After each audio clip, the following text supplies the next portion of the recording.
Well, we certainly have had an interesting week. Salisbury, not just national news, but world news. And last Sunday, as quite a few of you know, Liz, the girls, and I were actually in Maltings car park when the helicopter was just in front of us. So, in a sense, it was a lucky escape. And since then, I spent quite a bit of time with the police, being a chaplain. And on Wednesday, I was with the Chief Constable at a funeral near Bath. What a first week for him as acting Chief Constable to stand in at such a difficult time. But he's done an amazing job so far. I've now steamed up my glasses so I can't read. Typical. Today, you're going to get quite a short message. So all mums can be pleased about that. So today we celebrate the fact that God created us out of love, and that human beings become fully alive human persons in the midst of relationships of love. In particular, our reading today encourages us to celebrate the bond of love of mothers for their children and of children for their mothers. As a man, I appreciate that that is not inclusive language. And I also appreciate that not everyone will have had experiences of either motherhood or childhood which were entirely positive. And that today may even be a difficult time for some. In a sense, I can only acknowledge that those issues exist. And if Mothering Sunday is not a happy time for you, then don't forget we can offer God our sadness as well as our happiness, as we are each first and foremost children of God. Today's reading from Exodus is the story of Moses in the basket.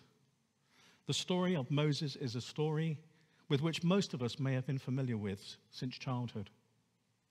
It's a wonderful story of a mother's positive, protective love for her child. Like most of the Bible stories that we learnt as children, there is always more to the story than we first may appreciate. To put the story into context, it is set in ancient Egypt at the time of the pharaohs. And there had been a substantial Hebrew community living in Egypt since the time that Joseph had been sold into slavery by his brothers. However, as generations passed, Joseph was forgotten. The community of Hebrews grew, and a new pharaoh became afraid that this ethnic minority was becoming too numerous to be controlled. First, he put the Hebrews into slavery, and then he ordered all the male babies be killed at birth by the midwives. Sorry, I know this is a bit tough for Mothering Sunday, but it does get better, because this is the point when a female conspiracy of resistance to Pharaoh's inhuman orders kicks in. First, the midwives fail to carry out the order and claim that the Hebrew women were much stronger than Egyptian women and always had their children before the midwives had time to get there. Not only did they get away with disobeying and deceiving Pharaoh in this way, which could not have been easy, but God rewarded the midwives with families of their own. Pharaoh then ordered all the male babies be thrown in the River Nile. And that brings us to the starting point of this morning's reading. Moses' mother gave birth to him.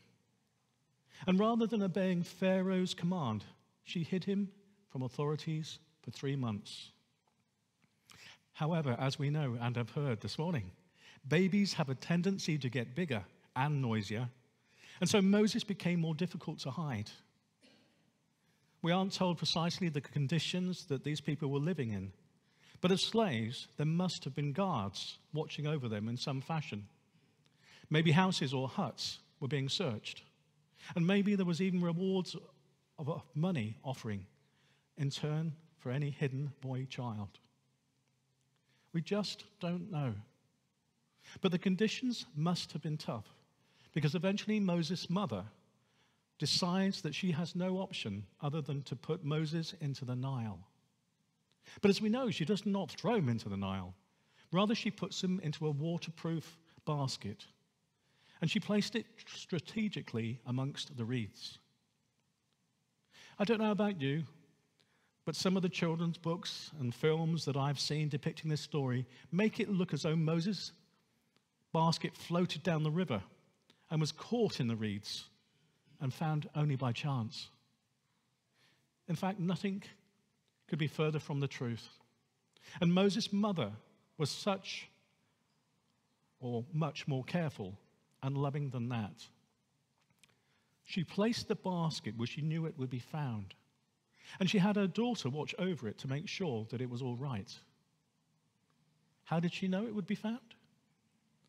Well, Pharaoh's daughter came down to bathe in the Nile at exactly the right place to see the basket. Now, I suspect that Pharaoh's daughter coming to bathe in the river was not a random event, but rather it was probably something that happened every morning or evening, and everyone would know when it took place. It certainly looks to me as though Moses' mother knew exactly what she was doing, and that she meant Moses to be found by Pharaoh's daughter.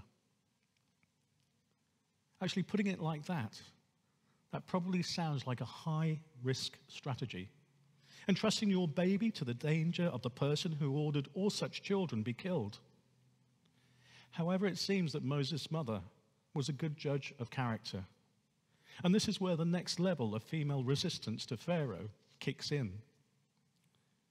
Pharaoh's own daughter is not fooled for a moment about this racial identity of this baby, and she immediately says, "This is one of the Hebrew babies."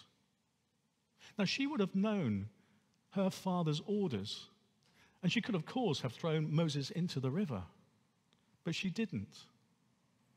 And although it was a risk, I suspect Moses' mother knew that she wouldn't. In some ways, the next part of this story is even better. Moses' older sister, who was watching over the basket all this time, approaches Pharaoh's daughter and offers to fetch a Hebrew woman to wet nurse the baby. Of course, she fetches Moses' mother, and Pharaoh's daughter then pays her to nurse Moses until he is old enough to be taken into the palace. So not only has Moses' mother saved his life with her bold plan, but in one fell swoop, she has gone from hiding her baby from the Egyptians to being paid by them to nurse him. A huge transformation brought about by a mother's love for her child. Now, I am no feminist theologian, but this whole episode is a great story of women cleverly resisting the immoral commands of men in order to save the lives of children and to bring life out of death. As mothers love and care for their children, so over time, children learn to reciprocate that love and eventually to take care of their mothers. For people of my age and slightly older, it is becoming increasingly common to be responsible for looking after one's children and one's parents at the same time. Our gospel reading today shows that even as Jesus hung on the cross, he was concerned to ensure his mother was not left alone following his death. And he commended Mary into the care of his beloved disciple. But as touching and as profound at that moment on the cross is, we know that Christ's love went much further than love for his mother. And as Christians, we should not forget that our call to be persons of love is much more radical than just loving our immediate family. In Colossians, we are told that as God's chosen ones, we should clothe ourselves in love. And elsewhere, we are told to love our neighbors as ourselves. And we know from the parables that our neighbor does not just include those who are like us, but it rather includes our enemies and those who are profoundly different to us. Thinking back to the story of Moses in the basket, Moses' mother acted boldly and cleverly out of love to save her child. But speaking as a parent, I can say that her actions were entirely natural and understandable. However, I would suggest that it was the midwives and Pharaoh's daughter who demonstrated the more radical sort of love to which we are called as Christians. They risked retribution from an absolute monarch to save the lives of children that were not their own. And in the case of Pharaoh's daughter, to save the life of a child of another race that had been condemned by her own father. This love did not manifest itself in ethereal feelings of goodwill towards the Hebrew baby boys, but involved action and even parting with money to ensure that the poor were looked after. This is Christian love. We should, of course, love our children and our parents, but we should not forget to offer love in practical ways to other people's children and other people's parents, even those who are very different from ourselves. Holding that thought, I would like to close with words from Colossians. And whatever you do, in word or deed, do everything in the name of the Lord Jesus, giving thanks to God the Father through him. Colossians 3:12-17.